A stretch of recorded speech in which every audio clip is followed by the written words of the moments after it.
Sa Davao siya dapat umuwi kasi alam niya na nasa Davao siya, protektado siya ng lahat ng tao. Pero alam niyo na nag-deploy ang Malacanang ng napakaraming pulis sa Davao during those days, before, two days before nang uwi niya dito sa Pilipinas.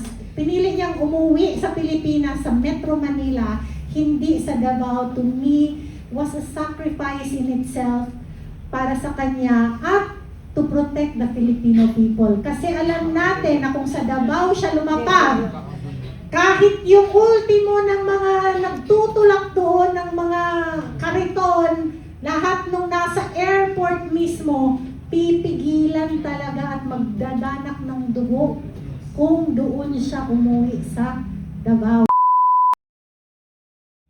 Ngayon ko na realize, no, mga kasama, mga kababayan, na yung nangyayari po kay FPRRD, meron pong reason. Nangyayari ito kasi may isang bagay na gustong talagang isiwalat sa lahat ng tao, hindi lang po sa Pilipinas. Pagkatapos nating mapakinggan yung ilang beses na mga hearings na sinasabi nila ng mga appeal, mga apela, lalo lang nating nararamdaman at napagtatanto na ito ay talagang, tama si Kaaska, pamumulitika. At hindi lang yon. Gusto nilang ipakita at ipamukha sa buong bansa na sila ang pinakamakapangyarihan. And ito rin po, na nagkaroon ng paglilinaw, na there is a reason why umalis tayo doon. Inalisan sila nung atin pong FPRRD. Dahil noong pa man, naramdaman niya na meron tong something na hindi patas at hindi pang tao. Ito po ay gusto nilang maghari sa kabuuan ng mundo para maghari yung kasamaan at mamanipula nila ang lahat ng mga pangyayari para sila yung kilalanin Karab. Kasi unang-una, dito ko nakita na may rason si Presidente kung bakit siya umalis sa pagiging miyembro, inalis niya ang ating bansa. Kaya dapat nilang bigyan ng pagpapahalagang mapakinggan yung 18 soldiers na willing mag-witness. In fact, di ba, not under oath sila? Under oath. Bakit nila hinaharangan? Bakit nila pinamumuka at talagang pinagtitibay na hindi legit yung mga statement nila? Bakit hindi ninyo pagbigyan kung sino-sino nga dyan yung mga witness na kung sino-sino na may umiiyak pa, bakit yun pinakinggan na meron tong tatak o meron tong mga sabit, meron tong bagahe?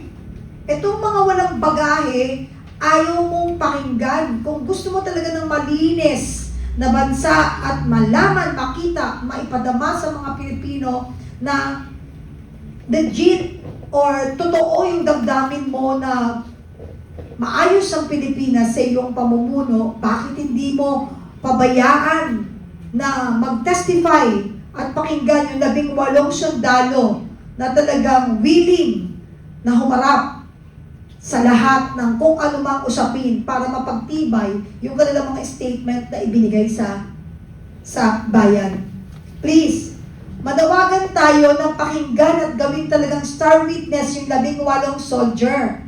Or else, talagang dapat natin ilagay sa isip natin na talagang pati batas ng Pilipinas ibinenta nila sa ibang bayan. Bayad silang lahat.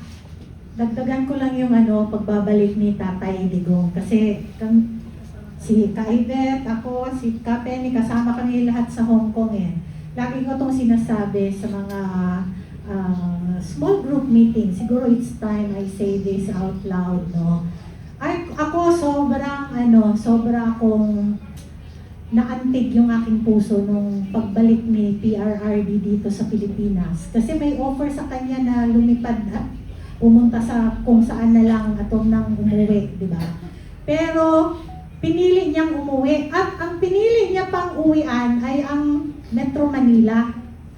Alam niyo that there is a flight from Hong Kong to Davao.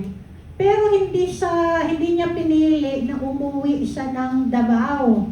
Ako, interpretasyon ko lang to, hindi ko naman alam at hawak ang puso at isipan ni Tatay Digong o kanyang mga team. But, if he wanted to keep himself safe at that time na umuwi siya, alam niya na napakarami nang nag-aabang sa kanya. Sa Davao siya dapat umuwi kasi alam niya na nasa Davao siya, protektado siya ng lahat ng tao. Pero alam niyo na nag-deploy ang Malacanang ng napakaraming pulis sa Davao during those days, before, two days before nang uwi niya dito sa Pilipinas. Pinili niya na umuwi sa Davao pinili niyang umuwi sa Pilipinas, sa Metro Manila, hindi sa Davao. To me, was a sacrifice in itself para sa kanya at to protect the Filipino people. Kasi alam natin na kung sa Davao siya lumapag, kahit yung ultimo ng mga nagtutulak doon ng mga kariton, lahat nung nasa airport mismo, pipigilan talaga at magdadanak ng dugo kung doon siya umuwi sa Davao. Imagine ninyo ang senaryo na to. If PRRD went outside of the airplane, nasa Davao Airport siya, tapos nandoon yung grupo ni Torre, nandoon lahat ng para tanggalin siya at isasakay siya sa ibang sasakyan, dadalhin palabas ng bansa. Sa tingin ninyo, yung mga Davaoenos, hindi magwawala? Yung mga nagtatrabaho sa airport, magwawala yun. At pipigilan nilang makuha si Tatay Digong. But you know, Tatay Digong's heart was really to protect na kahit sa kanyang paglisan sa bansang Pilipinas, wala kahit isang dugo na dadana. And seeing right now na ito yung nangyayari sa kanya doon, this is a very politicized exercise of the ICC. They are fighting for relevance dahil wala silang ibang kaso. And the world is watching because there is no other president in the world that has achieved what PRRD did to protect the people of the Philippines from drug addiction and drug trade. And drug trade is an international syndicate. Ako, sa tingin ko, there is even a hand of the international drug trade in this case of Tatay Digong. Bakit? If Tatay Digong will prove himself innocent, if Tatay Digong will shall win in this fight, manginginig at matututo ang ibang leader sa ibang bansa kung paano pangalagaan ang kanilang mga citizens.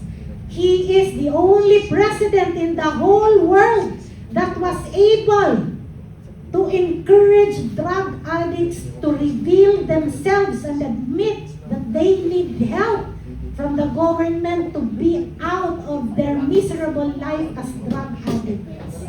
At yan ay dapat maisapuso ng bawat Pilipino.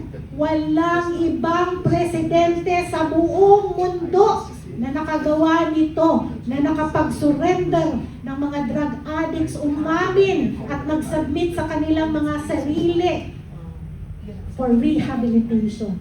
And for me, this is an achievement that nobody can surpass. Attorney Yvette, you have something to say from additional, how do we move forward? How do they move forward with this? What's next? I know that, having said that meron silang jurisdiction, that they would be confirming, ang next yata nito, di ba? Parang confirming the crime, kung pupunta doon. Can you explain to us kung ano ito, and then at the same time, ano po yung mga naisip nyo, nakita ng mga legal explanation dito sa narinig natin so far? Alright. Yung kasi, di ba tapos na tayo, nagkaroon na ng confirmation of charges. Okay? Nabasahan na. And, hindi, confirmation of charges, binasa na, di ba? Sinabi na kung ano yung mga grounds.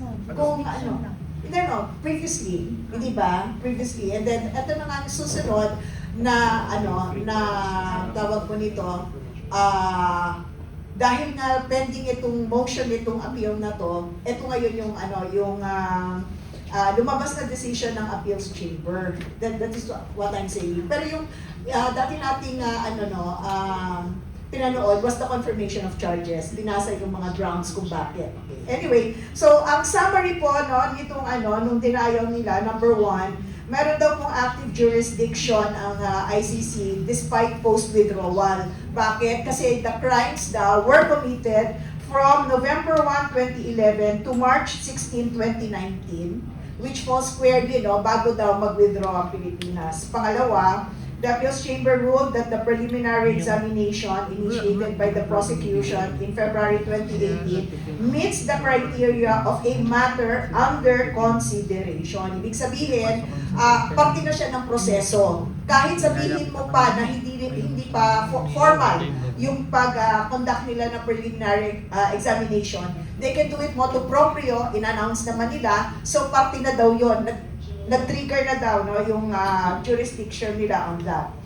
They rejected legal errors, 4 yung binasa, lahat yon. And dito papasok yung sinabi ni Ka Raymar kanina na despite the fact na meron tayong mga korte, nag-action naman daw ang gobyerno natin na tinurn over si PRRD sa ICC. So, kung nagkaroon man ng hearings dito o hindi is just an auxiliary issue.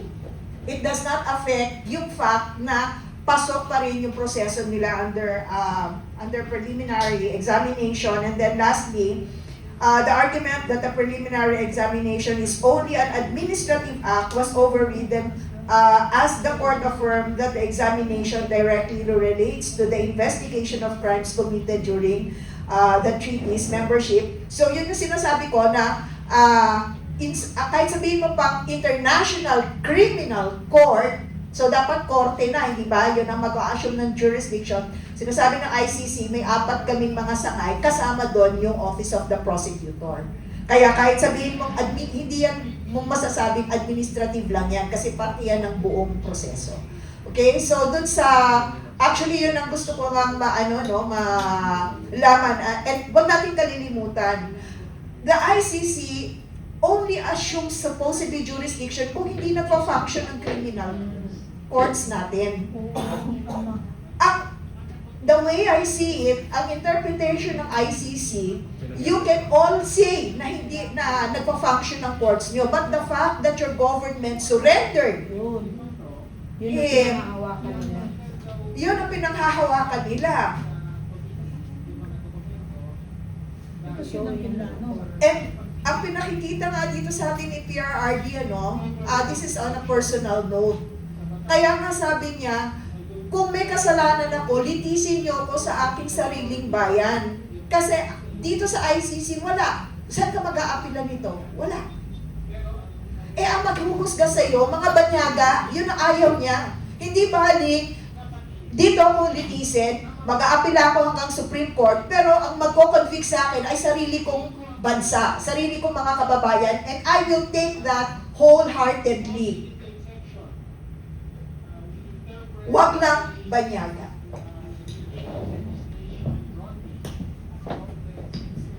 Yan po, Sir Rob. Alright, maraming salamat po. May ni-mention kanina but this is a question that's lingering in their mind kasi ayaw ko narinig nyo. But basically part of what they said was that the International Tribunal daw had found a sufficient basis to proceed because yung domestic investigations did not sufficiently mirror the ICC's scope. So in other words, parang may assumption that something has been done here. It's not as if, but the truth is, it is not as if we cannot, right?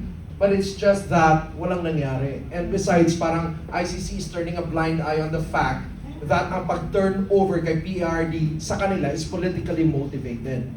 And it's not because hindi kaya ng korte natin, but politically motivated, kaya dinala siya. Shortcut sa lahat ng plans na yon. So I don't know why ICC cannot see that angle na obvious naman na yun talaga yon. Tama? Having a lot of people, in fact, majority of the population who are against it, na i-turn over siya dun sa ICC. Okay, so, yun, and he was simply acting on his mandate. In fact, di ba, during the elections, ang sinabi niya, he will fight yung war on drugs. And people actually voted him for. Like, we voted Yun ang pinanalo. him, right? Yes. Because yun ang promise niya sa atin, yung pinanalo, and we supported him all the way. So it became exactly, kaya lang, nagamit siya. Dapat tinignan yung timing and whatever. Ito siguro yung pinaka-problema. Kaya may complementarity principle dito. Kasi ito yung pinaka-factor dito na sometimes di maintindihan ng international tribunal kung ano talaga ang nangyayari dun sa mismong bansa. Okay. Okay, pwede akong Sige po. comment, no? Sige po. Okay, na-bring up kasi ni Carol yung issue of complementarity, no? Madalas niya nadidinig. Ang sinasabi lang naman yan, yung katulad ng sinabi ko kanina, papasok lang ang ICC kapag hindi gumagalaw ang ating domestic courts. Last resort. Oo na, kaya nga siya last resort. However, with this ruling, lumalabas, sinasabi ng ICC, insufficient ang nagiging hakbang ng ating bansa sa pagsisingil daw kay FPRRD sa sinasabing crimes against humanity. And that's the reason why sinasabi ng ICC, may jurisdiction kami. Sa tingin nila, kulang na kulang daw. Eh, paano ka naman kukulangin? Wala naman talaga nagre-reklamo dito in the first place. So, on a personal note, to me, it's a safe excuse eh. Hindi ba? It's a safe excuse. The mere fact, no, sana, no, kaya nga importante na yung, nung hinuhuli si PRRD, kung meron man niyang warrant, dapat nag-intervene ang local courts natin. Para masabi talaga, no, magkaroon ng hearing. Kung talaga bang dapat muna mag-assume ng jurisdiction ng ICC. Kasi itong issue na to, sinasabi nyo kaagad na tila hindi kayo kumikilos. That is from your point of view. Correct. Eh sa point of view ng Philippine courts, yun yung mga sinasabi ni FPRRD na right ko na dapat madinig muna ako dito bago nyo ako dinala doon. Kasi doon meron na kayo prejudgment. Yung fact na sinabi, kung talagang gumagalaw kayo, bakit kayo sinurrender ng inyong sariling gobyerno? That is not only the danger, but yung pinamumukha sa atin ni PRRD. Na sana, katulad ng sinabi ni Kapen, no, bilang Pilipino, huwag tayong panghinaan ng loob, bagkos talaga panindigan natin ang ating soberanya. Yung pinanghahawakan ko na lang ngayon, yung sinabi ni Baste, no? Ni Mayor Baste. He said in the Rage Coalition, and he also mentioned it here sa PDP. Sabi niya na basta lang ang panghawakan lang nating mga Pilipino na may Diyos and there is also justice. And one day, makakamit natin yon.